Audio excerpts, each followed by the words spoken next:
Okay, hello guys, welcome to our podcast. This is called Girls Podcast.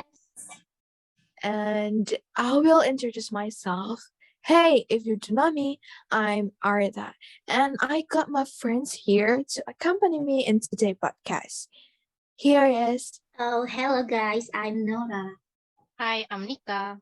And this is Naya. Okay, friends, what's our topic for today's talk? I got a hot topic. You guys want to know? Ooh, a hot topic. What's that? Spill some tea. I think you want to bring up an interesting topic today. I trust you. You know, I have seen a lot of this topic on TikTok, and it sounds pitiful. So, what's that topic? After the pandemic period passes, everyone must experience difficulty in the economy, right? Especially people in the lower middle class. Right. I know about that. So, how was it? I see many people who share videos via TikTok that many parents or adults have exploited their children, especially so many children who are still toddlers. Yes, I saw it too on TikTok recently. And it got worse, right? It's crazy that many children are exploited by their parents as objects to make money. This is a very hot topic to talk about child exploitation, guys, that is happening nowadays. To be honest, I didn't really care about child exploitation until those videos came up in my TikTok account. I feel really numb. That as human, I don't really think about the social issues that happen around me. Me too. Like, we should pay more attention to child exploitation from now on then. Yeah, we should share awareness toward them. So, from what I know, child exploitation refers to using children to benefit others, whether it is a parent or an adult that tries to take advantage of child for their personal satisfaction or profit, which often results in children unfair, cruel, and harmful treatment. Yes, Nika, I agree.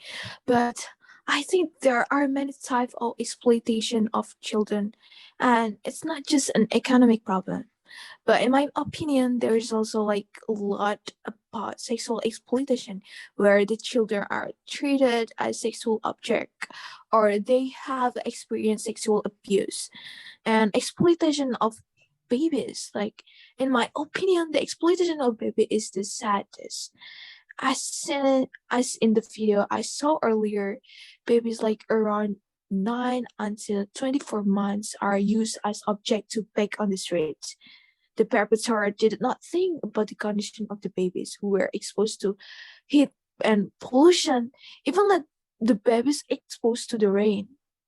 That's insane. They don't have an empathy.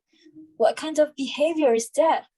Yeah, and even worse, Indonesia is a country with one of the most child exploiters. Yes, and now it is increasing with the pandemic that has hit. Society nowadays is getting more and more difficult. Like, how could they force their children to earn money for their needs?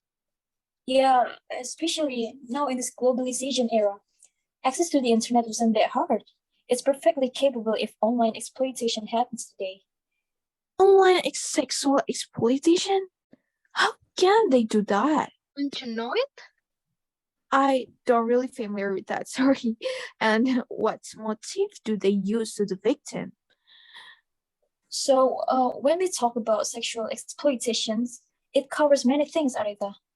The most we encounter in lives near us are live streaming, providing child abuse material, and forcing and blackmailing children for sexual purposes. Yeah, I see. Just like for example, like asking a child to view like something like pornographic image. Exactly, that's what Naya means, right? Yeah, and it can be texting on social media, like, for example, an adult engaging a child in a chat about sexual acts. Oh, and then the victim could be perform sexual acts, expose themselves or share sexual image to the perpetrators. Yeah, it can be happen. Oh my gosh, I can't believe that. It's so dangerous. Yeah, this is a very precarious state. Yeah, it must. So it's not about the perpetrator and the victim itself, but also the use of social media. Like children must be taught to use the internet wisely, right? But I think it must be so hard, Today's society is really open, especially social media. Many children now have a lot of social media that they have. They will get negative exposure easily. Indeed, everyone should have a contribution to help with these issues. Especially the parents. Parents should be aware of what children do on social media. Also, have to control their child from using social media. Yeah, so that these children do not feel restricted in social media. Parents must be wise in giving advice to their children about the danger of online child exploitation, right? Of course, and the danger of social media. Yeah, I totally agree. And before the children give their cell phones, parents must be check the features on their cell phone, which are specifically for children. This really helped them to avoid online child exploitation. So like the app specifically designed for kids, like a YouTube that has YouTube Kids or Facebook Messenger Kids. Yeah, kind of that. So here my question is, do kids even want to use apps made for their age group? I think yeah, but but I'm not sure. By the way, I'm not sure. I'm not sure. I think yes, as long as the parents accompany them, it's for their safety. As so many children might prefer the adult version and find a way to access them.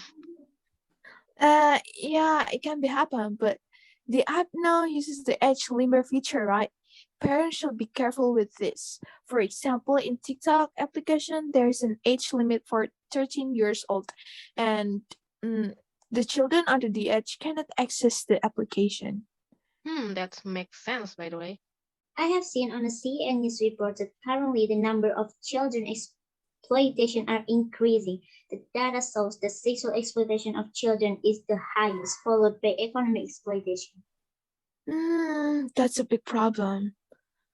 But you know what? There is an issue that is more worse than that. What is that? It's about the child sexual exploitation. It's a form of child sexual abuse in which a person of any age takes advantage of a power imbalance to force children into engaging in sexual activity in return for something received by the child and facilitating the abuse. So it's different from the online one, Naya? The motive is still the same, I think. That is really worse. We should be more aware about that because it still happens in our society, even though it's not seen by many people. Yep, that actually the problem is. As we can see that the prevention to those problems are also still weak. There are many people out there still not paying attention to this issue. Yeah, I relate to Unica. Children can be exposed to sexual exploitation everywhere, especially in public places such as tourist attraction, terminal, and it can even happen at school. I cannot stop thinking about the side effect it has to the children. Of course, they are suffering physically and mentally. In fact, the trauma of child sexual abuse affects survivors long after the abuse has stopped. Yeah, like we already know, children who have been sexually abused may display a range of emotional and behavior reaction, many of which are characteristic of children who have experienced other types of trauma. Yeah, and also there are many motifs for sexual exploitation, and usually people who do sexual exploitation of children are not based on any specific motive, just to satisfy their desires. The perpetrators of child exploitations are not only carried out by ordinary people, but there are also upper class people who have high positions who carry out exploitations. But how about the prevention? Do you guys don't think it? The prevention? Like, what can we do to prevent this kind of situation? Yeah, what can we do? Because there are still many people who ignore big things like this. We can recommend that government should increase the availability of exploit child rehabilitation centers. Even children need education to fight so that they will not easily lead to exploitation. Next is to rule out tourists not buying child sex. Then there's also criminal punishment for child sex buyers, not just recruits and pimps. This is a really serious problem and must be taken seriously. Yeah, and also to avoid these dangers, perhaps children should engage themselves in many positive activities such as taking lessons that channel their interests and talents. So they don't just stay at home, but they have to preoccupy with positive activities. So the children are not always alone in home, and the children can interact more with people, right? And it also has a positive impact on preventing them from playing on their cell phone all day long. Yeah, because children do activities outside the home, we also have to tell children not to be easily swayed by the persuasion of strangers. Yeah, we have to be able to contribute to handle it, friends. As done by the Minister of Communication and Informatics, or by conducting outreach, monitoring, reporting, imposing sanction, and the following stage. Guys, exploiters must also get punished. In our country, Indonesia, there are laws and regulations. If you violate the provision of the law and exploit children, you have to spend 10 years in prison or pay 200 millions. What? That's cruel. So now, what contribution that we have done? I still think that we have done nothing.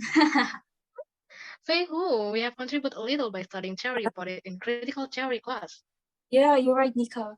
We can also help eradicate the perpetrators of this exploitation as language learners. Yeah, we can do like attend some local child abuse prevention months even, right? Like we can help them through attending their events and like showing our solidarity or give it volunteering. Yeah, we also plan a pinwheel to show our support for them and share it on our social media. Huh? What's a pinwheel? What's the meaning of that? It's like, Nora, in Indonesia we call it like kincir angin. Don't you know it? Ah, I see. As I know, Pinwheel is representing our support to those child exploitation for prioritized prevention rights from the start to make sure child abuse and neglect never occur. Yep, pinwheels are used to help educate us about the importance of supporting child exploitation. Yeah. When the pinwheel is exposed like to the sun, it can be interpreted as a symbol of reflection of the bright future all children deserve. And I believe that prevention is better than trying to fix it later. Ah, now I understand how important that is. Children who experience this also really need support from a good environment and understanding from society, especially children like us who are still active in doing things for the environment. Yeah, exactly. Now, Then how about joint organization? Is that also called contribution, guys? Yeah, of course. If we join an organization, we can share our knowledge and contribute to it. Like we can share our knowledge too with other people, right? And with that, we are able to tackle the challenges of child abuse, and we can improve the community around us. Yeah, that's true. yep, that's what we can do. Of course, I agree. Oh, why don't we upload something on our social media? I believe we must be very active there. We can make quotas about child exploitation or some videos on TikTok. Yes, I agree. It's the easiest thing we can do, I guess, because the internet can reach everyone. Yeah, guys, no matter what, we have to make sure a child is in a safe environment. Never be afraid to report an abuser or go for help if the people around you experience this. The smallest act can make a big difference, and it can impact the life of children forever. Yep, that's also we are hoping after this podcast ends, we can be more aware of this child sexual exploitation that is happening in our society nowadays. We should spare or share more awareness that is related to this issue. All right, that's a good topic for today's episode, guys. Hope our voice can reach everyone, help them to understand and be more aware about this topic. Yeah, I hope so. Thanks for today's talk, guys. We can learn something new from this. Yeah, and should we end our today's talk, guys? Seems like we are already top notch. Yeah, I All can right. see that. Yeah. Okay, guys, thank you for today. See you on the next topic. Bye. Bye, Bye. guys. Bye.